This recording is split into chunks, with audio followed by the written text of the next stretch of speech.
se saben cosas, muchas cosas, pero hoy por hoy todavía desconocemos otras muchas, ¿no? Pero cada vez se sabe más y por el sentido común, por la epidemiología, por la forma como se presenta, por la forma como se comporta desde el punto de vista clínico, pues tenemos cierta hipótesis, ¿no? de cómo se... Entonces, este coronavirus, SARS-CoV-2 se llama científicamente, es de la familia de los coronavirus, es decir, de un virus respiratorio, pero no es un virus respiratorio normal, no es el virus de la gripe, ni mucho menos, que nos quisieron decir al principio, ¿no? Es un virus que parece que está injertado, ¿no? Como cuando se injerta un árbol. Y no se puede demostrar, pero es un virus que se comporta, por una parte, como un virus respiratorio, pero además se comporta como un virus muy agresivo, con una transmisibilidad muy alta, una transmisión, pues eso es lo que ha hecho que se disemine por todo el mundo en muy poco tiempo, cosa que no es, que es excepcional, que pasó, bueno, en la gripe de 1918 también pasó, que afectó a todo el mundo y mató a 50 millones, pero fue una cosa más lenta. Esto es así, nos ha cogido a todos de una forma que era impensable, ¿no? Que una situación así llegara en el siglo XXI, ¿no? De China, a finales del 2019, entonces se disemina por los países de alrededor, en Corea, en esto, en lo otro, y todos pensábamos que aquello estaba muy lejos, que la China es la China, porque allí se gestaron otros virus parecidos, como el SARS y el MERS, en 2009, por ahí, y no pensábamos que iba a llegar a Europa ni se iba a comportar con esa agresividad. Entonces, pues, ha provocado un gran problema, una pandemia. Esto es una pandemia de una categoría que no se ha visto nunca, salvo cuando fue la del 2018, pero eran otras circunstancias, eran otra vida, otra forma. Y hoy día, pues, a pesar de las medidas de confinamiento que se han tomado, aunque se han tomado tarde, creo yo, en los sitios donde la han hecho bien, parece que la evolución ha sido mucho más favorable y se han evitado muchas muertes. Por ejemplo, Corea del Sur, Alemania. Es una enfermedad nueva, además un virus que muta con mucha facilidad, entonces es muy traicionero, ¿no? O sea, engaña al sistema inmunitario, se comporta con una agresividad, provocando no solo una neumonía, que no es una neumonía, parece que es más bien un proceso inflamatorio agudo y que provoca una trombosis, una vasculitis, podemos decir, una vasculitis que se manifiesta en el pulmón, se manifiesta en la piel, se manifiesta en muchos sitios, y eso no es propio de un virus respiratorio, es más bien propio de un virus del grupo herpes. El virus, todos los virus mutan, claro, según se adaptan al sistema inmunitario de los enfermos. Pero este tema, la verdad es que todavía nos queda mucho por estudiar. Y muchas veces esto del COVID-19, me voy para otro lado, se comporta también como una sepsis bacteriana. Cuando hay una sepsis bacteriana, si no la paramos a tiempo, hay una respuesta inmunológica bestial y entonces se produce un shock, se produce un síndrome respiratorio agudo y se produce una coagulación intravascular diseminada, y entonces ya hoy por hoy eso no hay quien lo pare. La mayoría de las veces se intenta parar, claro, con inmunomoduladores, con corticoides, etc. Pero es lo mismo, el virus cuando tiene esa agresividad, sobre todo en personas mayores o que tengan algún tipo de eso, por eso tiene esta mortalidad tan alta, ¿no? Desde el punto de vista clínico es muy parecido a un virus respiratorio, al virus de la gripe, pero después te demuestra por la forma que se comporta que no afecta solo a personas mayores o a personas con inmunodepresión, como dice, o enfermos con enfermedades cardiorrespiratorias, enfermos diabéticos, sino que tiene una patogenicidad que ya la he dicho. Si podemos hablar un poco más, la etiopatogenia parece, según mi humilde entender, una patogenia que evidentemente el 80% de la población es como una gripe, o incluso asintomático, pero El problema es que esos asintomáticos también transmiten en una proporción muy alta, ¿no? Entonces ese es el gran problema, que aunque hay gente que parece que ya ha superado la enfermedad, sí, parece que sí, ahora mismo se tiene el criterio de que la PCR es diagnóstica, evidentemente, porque la PCR detecta el genoma del virus, pero hay personas, muchos ya compañeros, amigos, y que la experiencia, hay que aprender de la experiencia de cada día. A veces en tu casa aprendes tanto más que en el hospital. Y entonces, en este caso, pues hay pruebas de que se comporta de una forma muy, muy agresiva. Y entonces, tú me dices el tratamiento, el manejo.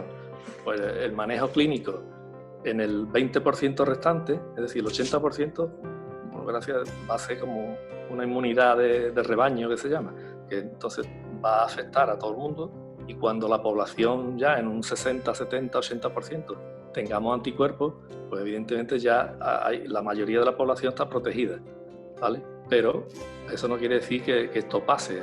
Hay indicios científicos y clínicos que puede haber un segundo oleaje, como dicen, una segunda vez, que venga otra vez el virus con otra mutación.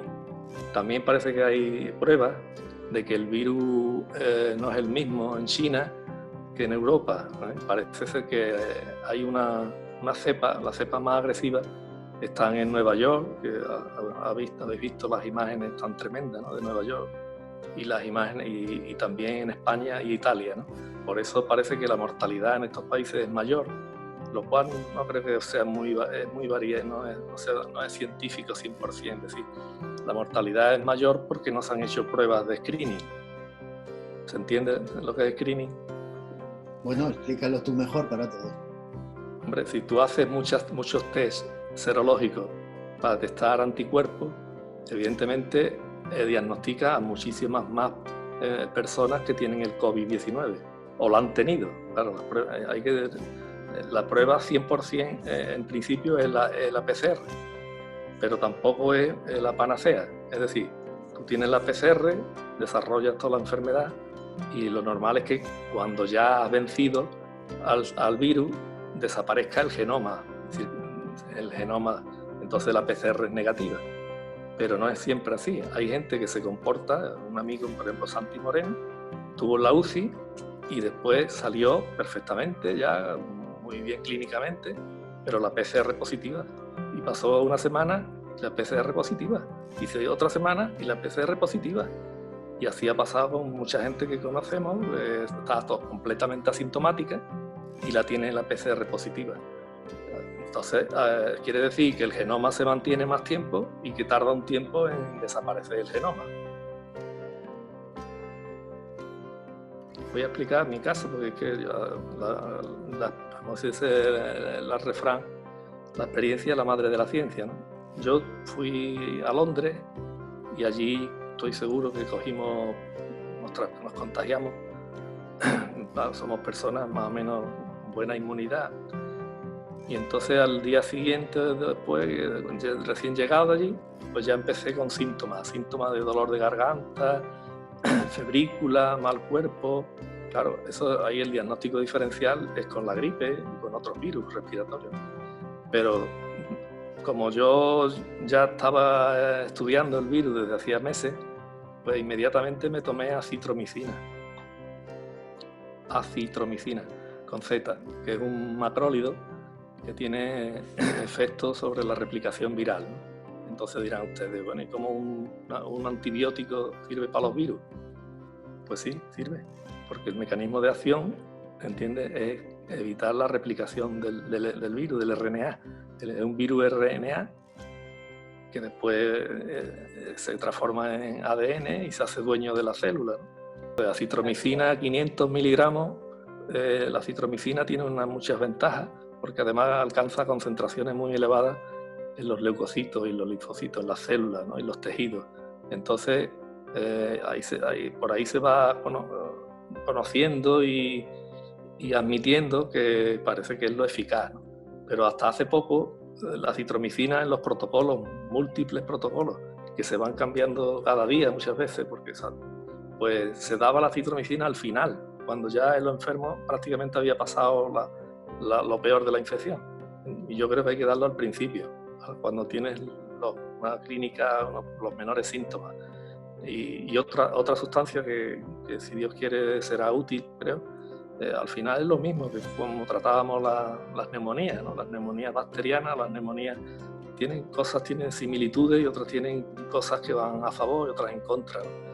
Entonces yo el manejo lo haría eso así. Además, pues como todos los virus respiratorios, mucha agua, beber 2-3 litros de agua, mucho té, cosas de sentido común, vitamina C, mucha fruta. Yo soy un defensor de la dieta mediterránea y procuro que siempre tenga, gracias a Dios, aquí lo tenemos muy cerca, siempre de fruta, 2, 5, 6 o 7 piezas de fruta. Eso, la vitamina C, también se ha demostrado, parece que es efectiva para controlar el virus, como para otras muchas cosas, ¿no? La dieta mediterránea se ha demostrado que es útil contra el cáncer, contra miles de enfermedades. La PCR ya hemos dicho que sí, que detecta el genoma del virus y que eso, pero después es más fácil, una vez que han pasado la enfermedad, que la hemos pasado casi todos, muchos todavía no, pues se desarrollan anticuerpos, igual que en otras enfermedades. Y entonces, pues primero está la IgM, sube la IgM, de la la IgM, después la IgG, que son y también la IgA, como en otras enfermedades. Pues ahora mismo hay una confusión grande, porque los test serológicos rápidos que se hacen no sirven para muy poco, porque eso no detecta IgM ni IgG. Lo que detecta es una mezcla, es como un cóctel, como un gazpacho. Ahí está todo, ¿entiendes? Y entonces a mí eso no me sirve para decir que una persona es inmune. ¿Vale? La inmunidad estaría, para eso hay que hacer niveles de anticuerpos de IgG, como se hace en la rubeola o en cualquier otra enfermedad. Entonces, cuando tú tienes anticuerpos elevados, se dice que esa persona es inmune. Y también, muy importante, hacer la IgA, que hoy no se hace.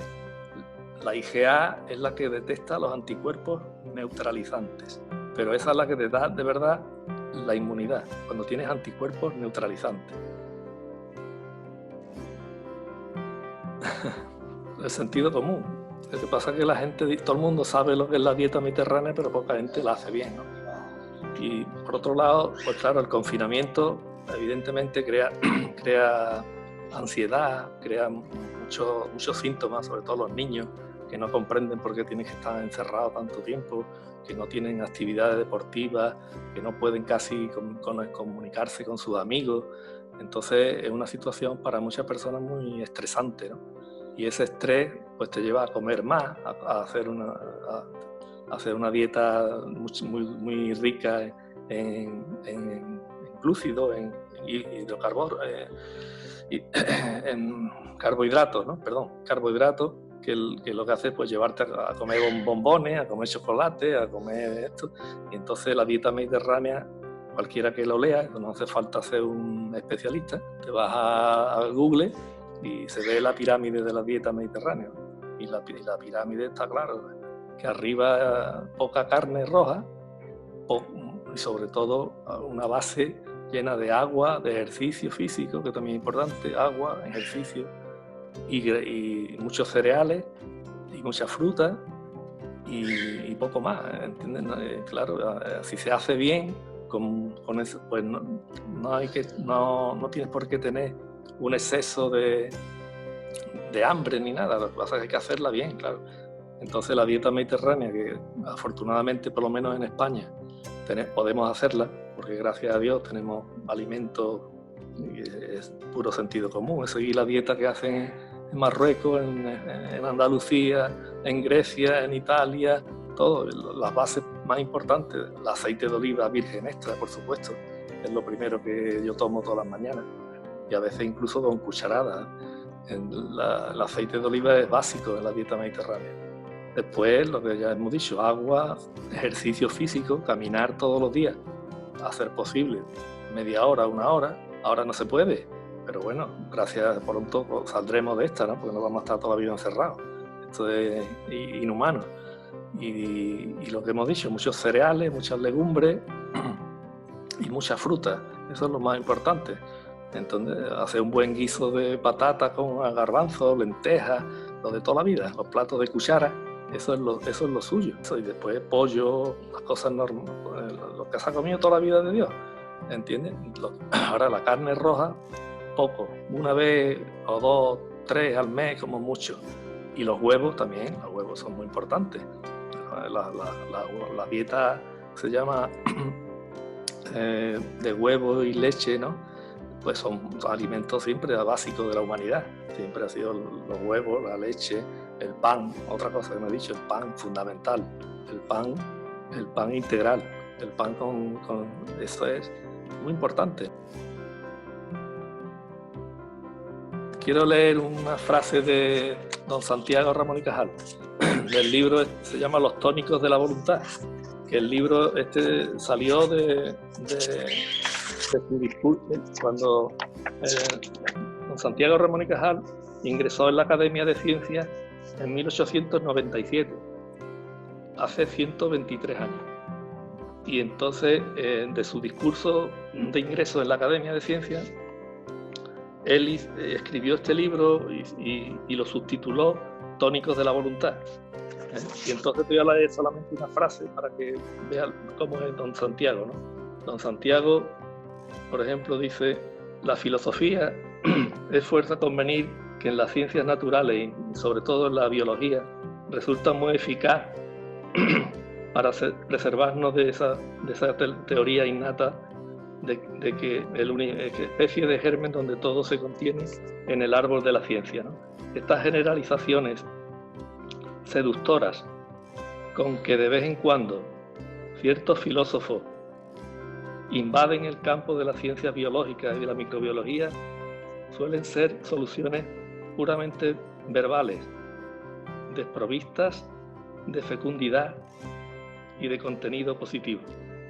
Y entonces, pues aquí también, este libro es un compendio de toda la sabiduría del mundo, ¿no? Y cómo la ciencia ha ido avanzando. Entonces, pues habla de los preceptos dictados por Descartes, pasando por otras muchas cosas. Este debería ser un libro obligatorio.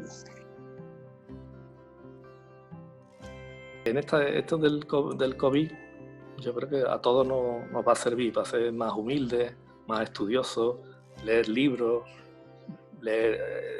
informarte de una buena dieta, hacer deporte, intentar llevarlo lo mejor posible, que es muy complicado, pero por lo menos hay que intentarlo, ¿no?